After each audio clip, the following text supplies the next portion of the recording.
علیکم ورحمۃ اللہ وبرکاتہ۔ سامعین، آج کل ہم لوگ بڑے نادان نظر آتے ہیں۔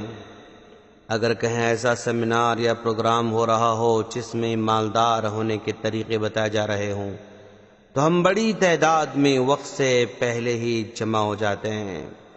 اگر کہیں گورنمنٹ جاب حاصل کرنے کے طریقے بتائے جا رہے ہوں تو ہم سارے کام چھوڑ چھاڑ کر وہاں حاضر ہو جاتے ہیں۔ الغرض ہماری دنیاوی فائدے کی چیز جہاں بھی نظر آئے اس کو حاصل کرنا چاہتے ہیں، اگرچہ کہ اس میں مال خرچ کرنا بھی کیوں نہ پڑے۔ سب لوگ دنیا کی فکر کر رہے ہیں دوستو، چلیے ہم تھوڑا دنیا کے ساتھ ساتھ دین کی فکر بھی کریں گے انشاءاللہ۔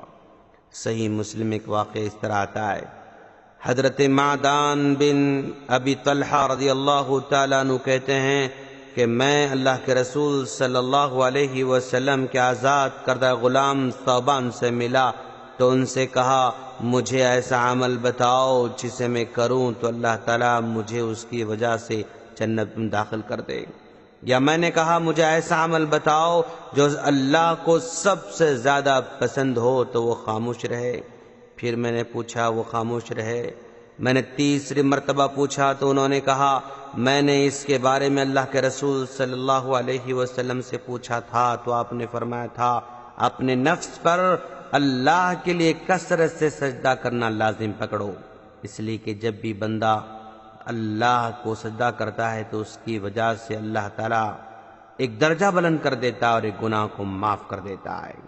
اسی طرح صحیح مسلم میں اور ایک واقعہ آتا ہے، حضرت رابعہ بن کعب اسلمی رضی اللہ تعالیٰ عنہ بیان کرتے ہیں کہ میں نے اللہ کے رسول صلی اللہ علیہ وسلم کے ساتھ رات گزاری، میں آپ کو وضو کا پانی لا کر دیا اور آپ کی دیگر حاجتیں پوری کرتا رہا، چنانچہ ایک مرتبہ آپ نے فرمایا مانگ، تمہیں کیا مانگنا ہے؟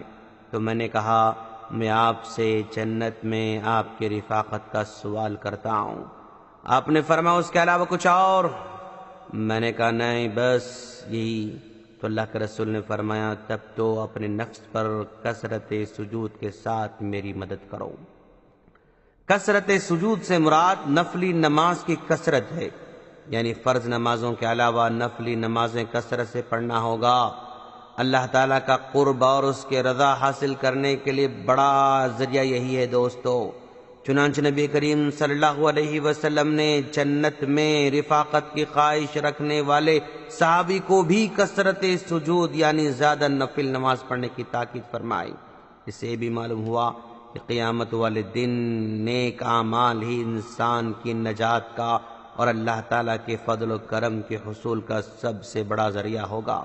محض بزرگوں کا قرب اور ان سے عقیدت و محبت اور ان کی خدمت ہی اس کا بڑا ذریعہ نہیں ہو سکتا ہے دوستو، جیسا کہ آج کل لوگ اکثر یہ سمجھ رہے ہیں اور اسی کو سب کچھ سمجھتے ہیں اور اسی بنا پر کسی نہ کسی گدی اور خانقاہ سے وابستگی کو ضروری خیال کرتے ہیں اور عمل سے بالکل غافل ہو جاتے ہیں۔ جب نبی کریم صلی اللہ علیہ وسلم کے طرز اور عمل اور فرمان سے واضح ہوا کہ اصلی چیز ایمان اور عمل صالح ہے، محض کسی بزرگ سے تعلق اور نسبت کافی نہیں، اور یہ تعلق اور نسبت بھی اسی وقت مفید ہوگی جب عمل بھی ساتھ میں ہوگا، ورنہ محض نسبت اور تعلق سے انسان جنت میں نہیں جا سکتا ہے۔ اسی لیے اللہ کے رسول صلی اللہ علیہ وسلم نے اپنے قریبی رشتہ داروں حتیٰ کہ چچاؤں کو، اپنی پھوپھی کو اور اپنی بیٹی کو تنبیہ کرتے ہوئے فرمایا تھا یا بنی عبد المطلب لا اغنی عنکم من اللہ شیئا، اے اولاد بنی عبد المطلب میں قیامت کے دن اللہ تعالیٰ کے پاس تمہارا کچھ کام نہیں آ سکتا ہوں۔ یا عباس بن عبد المطلب لا اغنی عنک من اللہ شیئا، اے عباس بن عبد المطلب میں اللہ کے مقابلے میں آپ کے کچھ کام نہیں آ سکتا۔ یا صفیہ عمت رسول اللہ صلی اللہ علیہ وسلم لا اغنی عنک من اللہ شیئا، اے صفیہ رسول اللہ کی پھوپھی میں اللہ کے ہاں کچھ کام نہیں آ سکوں گا۔ وَيَا فَاطِمَةُ بنت محمد سلینی ما شیتی فانی لا اغنی عنک من اللہ شیئا۔ اے فاطمہ، رسول اللہ کی لخت جگر، تو دنیا کے مال میں سے جو چاہے مانگ لے، لیکن قیامت کے دن میں تیرے کچھ کام نہیں آ سکتا۔ نبی کریم صلی اللہ علیہ وسلم نے سب کو عمل کی تاکید فرمائی اور اس بات سے خبردار کیا کہ قیامت کے دن عمل ہی انسان کے کام آ سکتا ہے، محض کسی کے ساتھ رشتہ داری اور نسبت اور تعلق سے کچھ نہیں بنے گا۔ جب رسول اللہ صلی اللہ علیہ وسلم کے ساتھ نسبت اور تعلق وہاں کام نہیں آ سکتا، حالانکہ آپ کائنات میں سب سے افضل اور اشرف ہیں، تو پھر وہ کون ایسا ہے جس کے ساتھ نسبت اور تعلق کا کوئی فائدہ ہو سکتا ہے؟ نہیں، کسی کا نہیں دوستو۔ اب ہم کو عمل کرنا ہوگا، اور عمل کے بنا دوسروں کا دامن پکڑ کر نجات پانے کی امید رکھنا یا یقین کرنا اپنے آپ کو دھوکہ دینے کے برابر ہے دوستو۔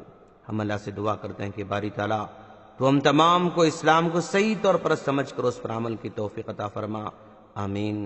السلام علیکم ورحمۃ اللہ وبرکاتہ۔